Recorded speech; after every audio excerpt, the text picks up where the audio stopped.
the state of the world is very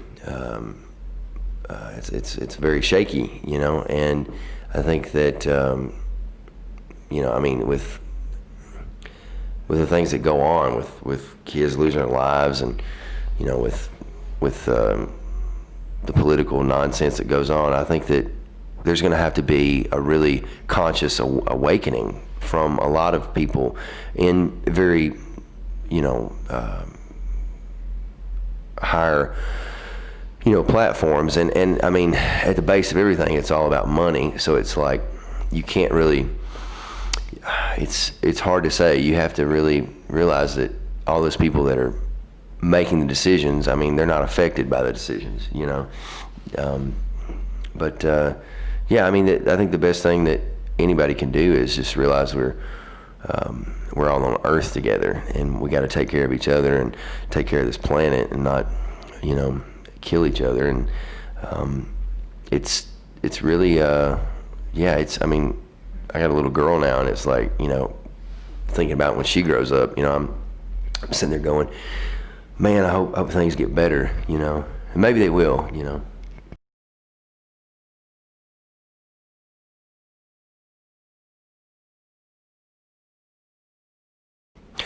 know what? We were in the studio and we were looking for a cover to do as a B-side, and we just, after about an hour and a half, 2 hours, we stumbled upon more, and we were like, man, why don't we do that song? And especially with the current times of everything going on, yeah, I mean, we definitely have a very, I think, proactive side of the band that writes about what's actually going on and in the world. And I think with Pieces Free, and I mean, there was a song we had on Between the Devil called Change, and with War, we got halfway through it in recording. We got like the drums done and the bass and rhythms, and we were putting like Chris's lead and doing some other stuff, and we were kind of just looking around going, this is probably good enough to actually make the album and not just be a B track. So it was neat to go in thinking that the song would just be a B on like an exclusive, extended, part of the album, and it actually made the record.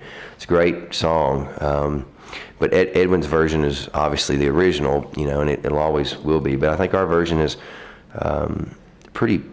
I think it's pretty different. I mean, as far as the heaviness of it, and we had some local musicians help us with it back home too. Great friends of ours, and that was a cool part of the record too. We got to really, have people that, were coming in the studio and hanging out to play on some of the stuff too. We had some guys from down the road in Bowling Green, Kentucky, play sax and trumpet on a song called Soul Machine, which was pretty rad. We enjoyed that. It's the first time we ever had any brass on any record, and we wanted to do that for years. And somebody was always saying, that's not cool, or it's not, it's not on American rock radio or whatever, when we didn't write the album for American rock radio anyway. So if I pick it up, it's great. If not, we wrote it for our fans. And I think that people are really going to enjoy the record. I think it's different. It's not, it's not so far left field. I think it just really, it's kind of us in a state of being Black Stone Cherry without anybody trying to, tighten anything up or polish anything. It's just us in the studio having a good time.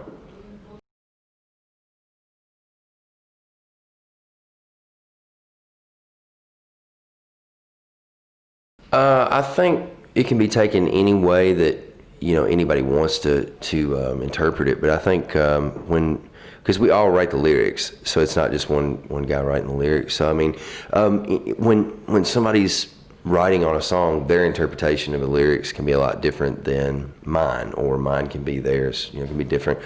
So that's always cool, and it's a struggle sometimes because you're writing a song and like 4 different ideas. You're like trying to get your idea out, and we're pretty fair. We always try to look at a line and make sure it's not been said before, make sure it's unique, and get everybody to become a part of the song, lyrically, get their ideas out. But I think that song, man, is really powerful. It's I was actually, when we were writing it, kind of forgot about it because it wasn't, when we do demos, we put them on, like a CD or, like, an iPod or something so we can listen to them. And that song, for some reason, we didn't have it on the demos, and we didn't forget about it. We just accidentally left it off, and later on when we went to do the record, we were like, crap, that was a good one too, and we started listening to it. It's got a really cool Queen harmony at the front of it that we did in the studio. It's kind of, I don't know, it's what you would really call it, but it's really cool. I love that part.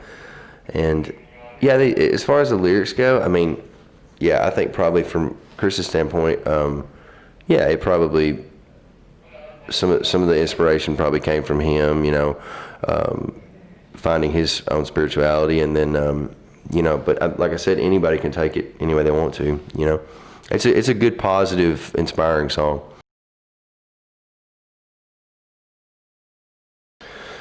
Every time I do a drum solo and I need to, I need to be rescued because I'm about to fall out. Yeah, I mean, I think everybody has their own, point in their life that they need some help, or they need to, find something that, moves them or gets them out of, that maybe a dark place they're at. Yeah, I mean, I've always been a really positive person. I try to be, but I mean, just like everybody else, I'm human. So, yeah, I think having, great people around you is one of the greatest things you can do, because if you surround yourself with positive people and great friends, I mean, I think you're less likely to, kind of go kind of down into a funk, in that rabbit hole. But you still can. That doesn't mean that you can't go down there. It's just that you just gotta kind of ask for help, I guess.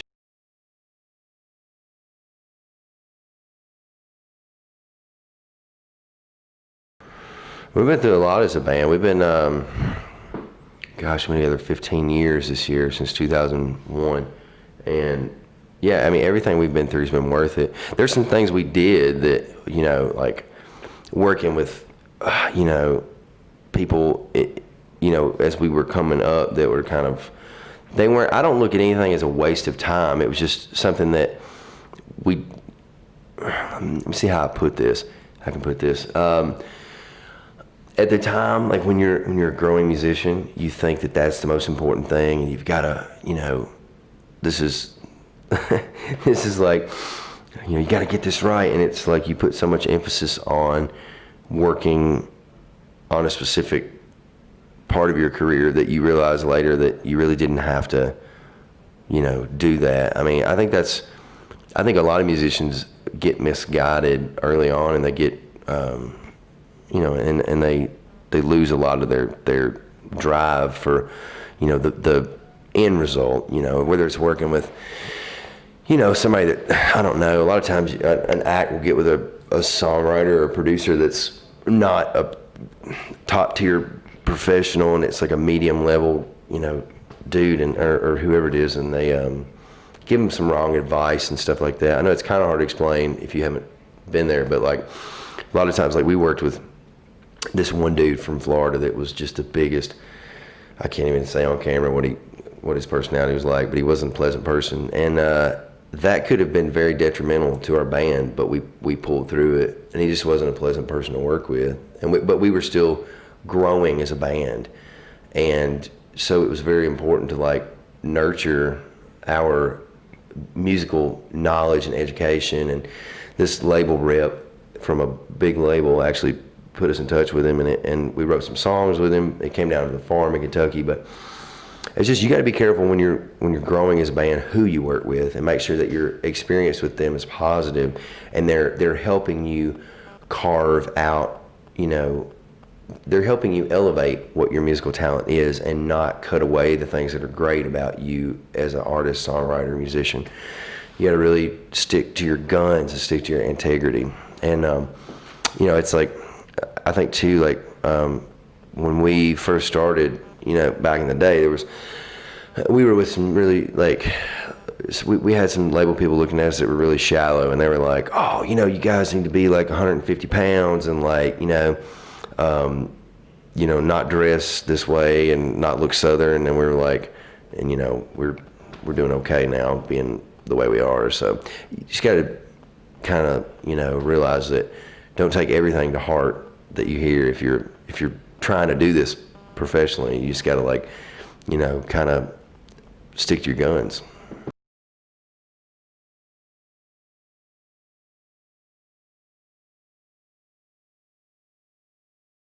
Yeah, I mean, yeah, Ben is really great about putting posts from that the book he's got. He's a very positive person. I think that, like, you just, in life you have to be, just wake up every day and, realize that, man, that's one more day that you've got on earth, and make it the best you can make it. And, some days you have bad days. Everybody has bad days, but you got to kind of go, you know what? It could be a lot worse. So for me, I try to not get in that funk and just, just realize, like, man, this is a life. I'm granted life, and it can be taken away, at any moment. So I got to enjoy it. No, I mean, I like to think I'm a pretty positive, happy, funny dude. So I kind of, just wherever I go, I just try to personally make it a point to make people laugh and, be goofy. And, I've always been like that. I mean, people will tell you, it's like, not all my jokes are funny, but I mean, I try to be a big ball of laughter. So yeah, but that's the thing. Everybody's got their own way of spreading, their positivity.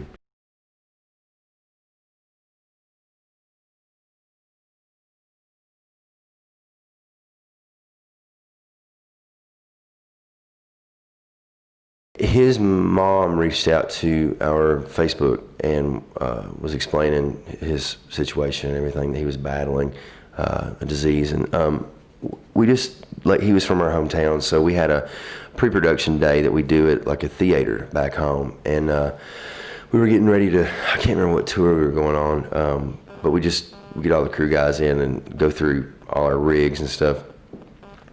And we just invited him to come down and hang with him, and it was really, man, it was just, like, heavy, because this kid was such a sweet guy, and you see that, like, and we all know that we're gonna obviously leave this earth one day, but to know that you have a certain time, approximate time that you're gonna go, it's always heavy for me. I hate that. I hate being, it always you don't really know what to say, and I try to find the words of encouragement and positivity to talk to people when I do meet them, and they're dealing with a disease or a sickness. And but man, TJ was a really, really positive guy. I mean, you would not know, if you didn't know that he was dealing with what he was dealing with. And I remember that day Chris gave him I think it was a SE PRS guitar, and he was like, "Here, dude." He's like, because he played guitar, so that made his day, And his mom wrote us back and told us that it was like really, really awesome that we did that. And so we spent some time with him. He hung out during sound check, and it was neat, man. Like, we've been able to do that for a lot of people, and it sucks, man, when you meet people that are that awesome, and they're, going back to just being positive, like, they're the most upbeat person, and you think, man, what did I complain about this morning? I was like, so yeah. And anytime we get to do that, like, we did the Borderline in London, really small club, like, I don't know if you've ever been there, it's like 200 seats, but we did a show for the Cancer Research Society about a week and a half ago, and it was a warm-up show for our first show in Cardiff. and that was really cool. We got a lot of people in there, and you know, they helped out charity, made them some, you know, revenue for that, so it was cool. We like to do stuff like that.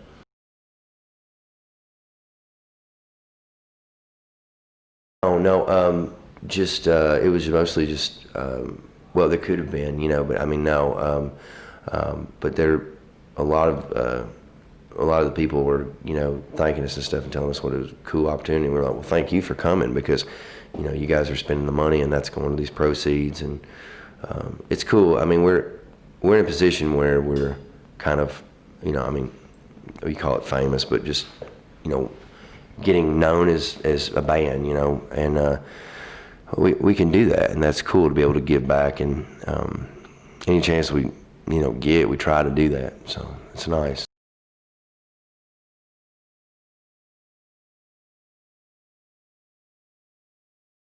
Yeah, my diet in 2013, I stopped eating fast food, and I stopped drinking Diet Cokes and Coke, because they're horrible. The aspartame in Diet Coke is evil.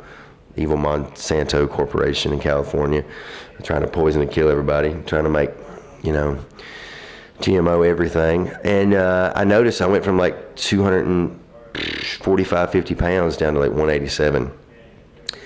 And I was super skinny. I've gained some weight now, and I just call that, like, you know, dad weight. So, and, but I think that, no, I mean, I just tried to improve my lifestyle. And, you know, working out, like I was working out, and, you know, now I've got, just kind of let it go. I got to get back into it. But yeah, I think, especially being a musician or being an athlete, and I consider myself an athlete being a drummer, because I'm not playing Jazz Odyssey. I mean, I'm bashing, so it takes a lot out of you, and you really have to be able to stay healthy on the road. And I mean, you know, I'm like anybody, man. I fall quicker, you know, than the next guy. You know, when there's, you know, a plate of cookies or something, you know, laying around the corner that's, you know, a sweet treat. But like you really do. You have to think about, well, I'm going out there, and every night, you know, it's what I'm doing is basically, you know, it's like I don't know. I see everybody doing CrossFit, and I'm like, man, you know, I would never do that, because you'd get injured and whatever. But I'm like, dude, I injure myself on stage constantly, and that's my personal trainer calling me right now. He's like, hey, I guarantee you right now, he's like, why ain't you at the gym, dude? No, I'm just kidding. No, but my change was my total overall health, and I've got to get back into it too. I'm trying. I'm slowly, gradually getting back to eating. You know, I just pescatarian now again, and just fish and yada yada. But I have a lot of respect for the vegan community and the vegetarian community. But I mean, you know, it's hard especially when you're traveling too, because I mean you've got fast food everywhere you go, and it's evil. That's my darkest secret.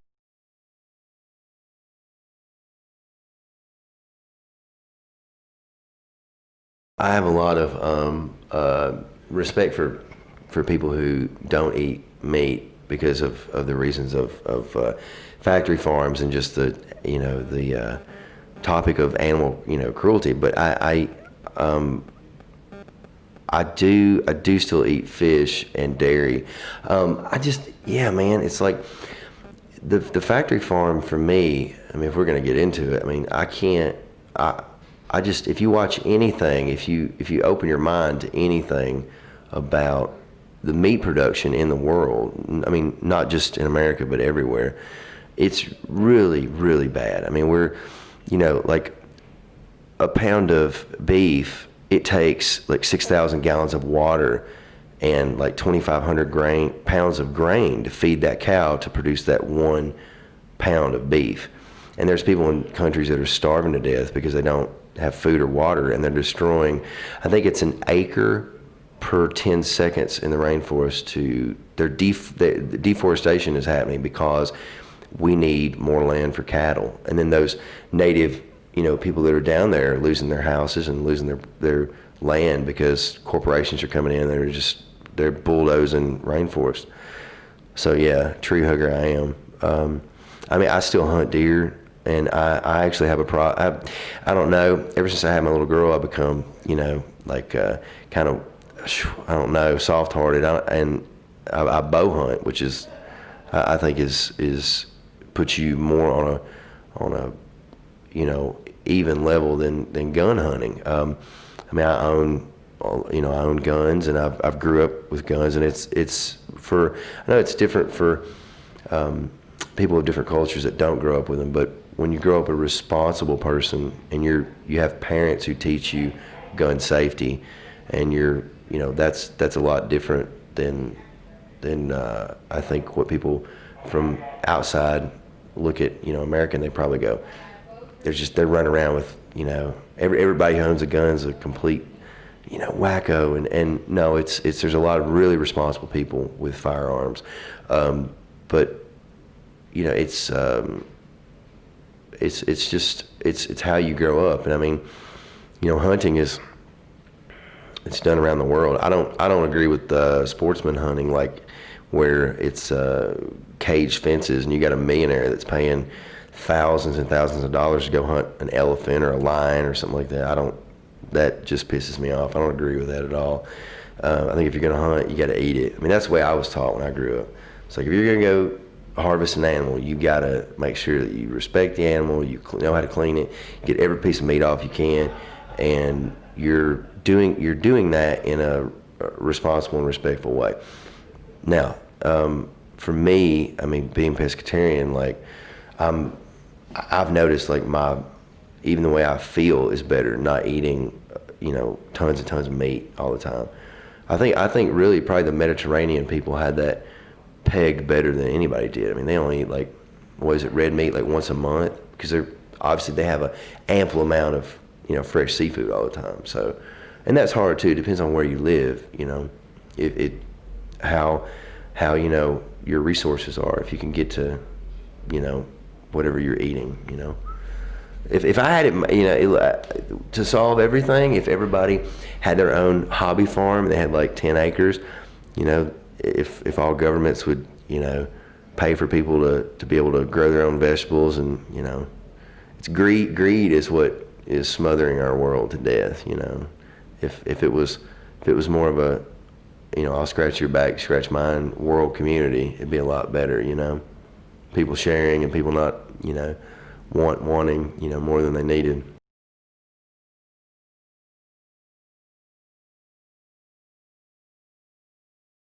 Oh, I could do it. There's no, I mean, I could literally live off nuts and berries, and I was eating stuff in the woods for a month. I go out there and find mushrooms, and we have this thing in Kentucky called a pawpaw. It's like we call it a hillbilly banana. It's amazing. It's like a green fruit, and you slice it, and it's just sweet. And then there's persimmons, and I mean, there's so much stuff you can eat. Like, we have passion flower fruit that's really cool. Not passion fruit. There's green orbs, and you slice them. They're like the only tropical fruit we really have. Where our location is in the States. But yeah, man. I'm building a greenhouse this week. I got some guys back home starting on it. I'm a garden loving nut, but yeah, I don't know, man. You like, once you kind of sit back and like watch those, like, I mean, Cowspiracy. You seen that one? It's insane. Watching that, I mean, dude. I mean, I live on a farm where we have probably 80 head of polled Hereford cattle, and they roam free. And then we sell them to people who want to eat beef. But it's I don't know, man. As you get older, your whole ideas about things start changing. Like I left like cognitive dissonance back that way. Like that doesn't agree with my belief system or whatever. And I don't know, man. It's hard to convince people. People do not want to hear something. They had rather believe a lie and feel comfortable with it than hear the truth and have to change the way they are. That's human nature. That's the way we are. But But I feel like, you know, if you take small steps toward, you know, we're doing a food documentary. Get out of here. No, I'm just kidding. I don't know. Are we still taping? I'm just sitting here with a mic. I'm just, hey, how you doing? Hey, so, no, but I mean, I think you got to take care of yourself. I mean, you've got one body, and whatever faith you are in spirituality, you know that your body's your temple. So you have to be able to properly run that body, and whatever you put in your body is, you're going to get that. So you can't expect to put garbage in your body and eat garbage all the time. And also, you know, the mental part of just health is like you have to stay positive, because if you're around negative things all the time, you know, your brain is the most powerful thing. I mean, the brain is such a, you know, it's amazing. I've watched documentaries on the brain where we only, I mean, I think this is common knowledge now, but everybody knows we only use like, what, 4% of our brain. So, you know, who knows what we're going to be able to do with our minds by, you know, another 20, 30 years. But yeah, I think it's important to be healthy, man, you know, take care of yourself. So.